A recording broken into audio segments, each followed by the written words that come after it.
akkam jirtu hordoftoonni Qiddoo YouTube marti keessan sinin jechuun jaaladha. Qiddoo YouTube subscribe, like, comment gochuun jajjabeessaa kan jirtan galatooma. Warreen taaniif immoo ta'aa fi sinin jechuun jaaladha. Akkana egaa amma kan hin qabadee dhufe waan koo dubartii jabduu sana ni beektu. Haa ta'uyyuu malee ani guyyaa kaleessaa buna koo danfifadheen hollaa koo faana yaa Waaqayyoo lafa nagaa na oolchi jedheenanii sana booddee ijoollee koo fuudhee bahee. Ijoollee koo iddaan fuudhee bahee booddee eenyu akka ta'e hin beeku. Hollaa kootti balbala rukutaniitu ishii mana hin jirtu jennaan jennaan hodhuu kanatti kenninaan jedhaniini feestaalii gara 20 kan ta'u fidaniitti kennanii ishiin natti kennite. Maalidha jedheen anis kaansaa hiikee ilaalee yeroon hiikee ilaalu nama dhibaa isa kana immoo si waliin aniin hiikee ilaalaa jetteetoo jirti jechuudha. Egaa namni gaafa rabbi ofii nama gargaaru kallattii garaagaraadhaan dirqama akka namni sun kufuudhaa fi bool'anni hin qonne hin jiru jechuudha. Garuu immoo Waaqayyoo nama gargaara. Maaliif jennaan lafa badiisaa, lafa jinnii, lafa aminaatti hin argamne taanaanii jechuudha. Kanaafiyyuu egaa ishiin itti yeroo nuti agarsiistu nama dhibaa jechuudha. Mee balalaan hindaanqoo, mataan namaa, dhagaan akkasumas immoo wal jala qaxxaamursanii eersi kan jedhamu qalama diimaan hojjetanii waan ta'e dhiiga keessa cobsanii maalidha mee rakkoon? Ishiin akka jettutti handalagadheen bulaa mana madaamii akkuma nama kamiiyyuu shaffaatadheen bulaa shinti beeti namaa dhiqeen ijoollee koo guddifachaa jira. Ani aasaa nama hin naqu. Iddoo cidha namaatti, iddoo diggisii namaatti waan hin argamu tokkollee hin qabu. Bahee galuudha. Kanaafiyyuu han hin sodaadhu jinnii. Mana koo keessatti quraana yeroo kamiyyuu nan banadha. Maalidha jettee jechuudha. Isa dhugaa namni hanga kanaatti nama balleessu yaaduu jechuun in ulfaata baay'ee isaa jechuudha. Akkasumas immoo yeroo darbe keessaa gaafa saalikaa mana shidhattu gaarummaaf mana shidhatte isinitti fakkaatiin maaliif ta'uu fi didee akka yaaddu sanaa booddee ishiin iyyuu dhiitee waan irratti hojjechaa turte argitanii turtanii jechuudha. Amma sun milkaa'uu fi dinnaan edda ba'anii immoo ishiin kufuu qabdi. Ishiin yoo kufte malee hojiin keenyan hojjetamu jechuudhaanii kaayyoo biraa kaayyeffatanii kootota iddoo huuba walitti qabanii sinitti maan dhugaan sinin jedhe sin rabbi keessan amanattanii dhuguma iddoo biraa hin tuttuxxan taanaan dhumaan keessan akka haddaatti sin gargaara jechuudha. Ishiin amma rabbi ishiitiin amanteetti jechuudha. Isaan yoo dadhabaniyyuu isaan yoo dhama'aniyyuu jechuudha.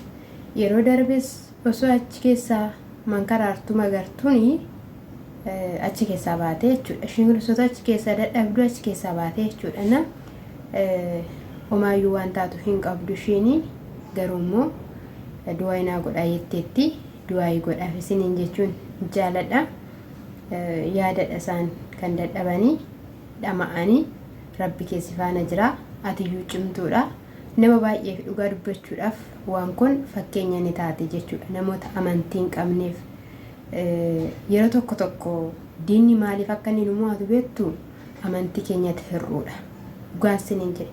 Diinni immoo kan ittiin mana namaa seenu amantii si ilaalee si to'atee akkasumallee amantiin kee maal si godhechuudhaan yeroo baay'ee namootatti haasa'uudhaan namootaan ni dhaala jechuudha.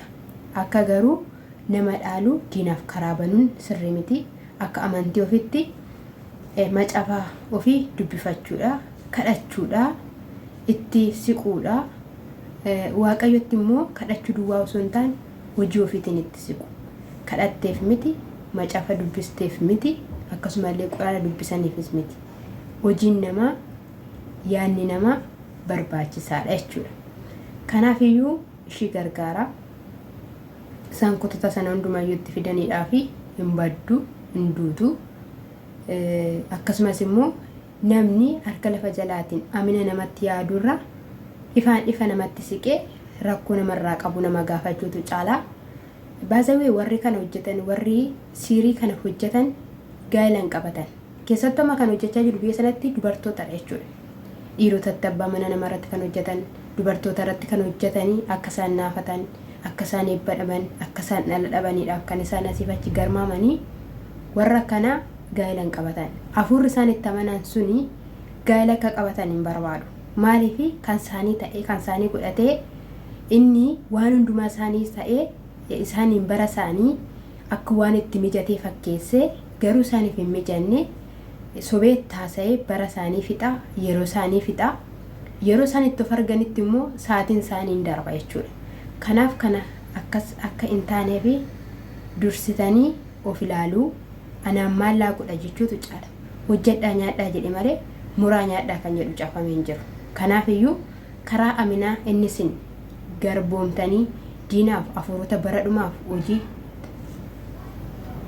hojiin taane hojjettan kuni sin hin dabarsu, sin kuffisa jechuudha. Qajeelina waliif yaadaa, amina waliif hin yaadinaa, wali jajjabeessaa, hojjedhee akkamitti nan guddadha jedhaa, namoota gaafadhaa.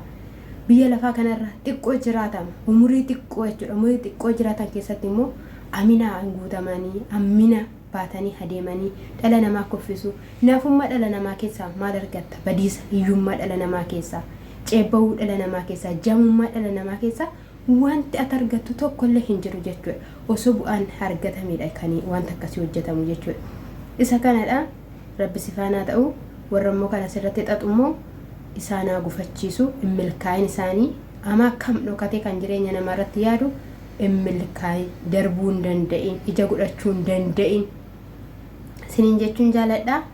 Egaa Waaqayyo gaariidha, jabaadha. Kanaaf immoo maatii naa ta'a, na jajjabeessaa siniin jedha. Gooftaa sana eebbisu. Shaalom.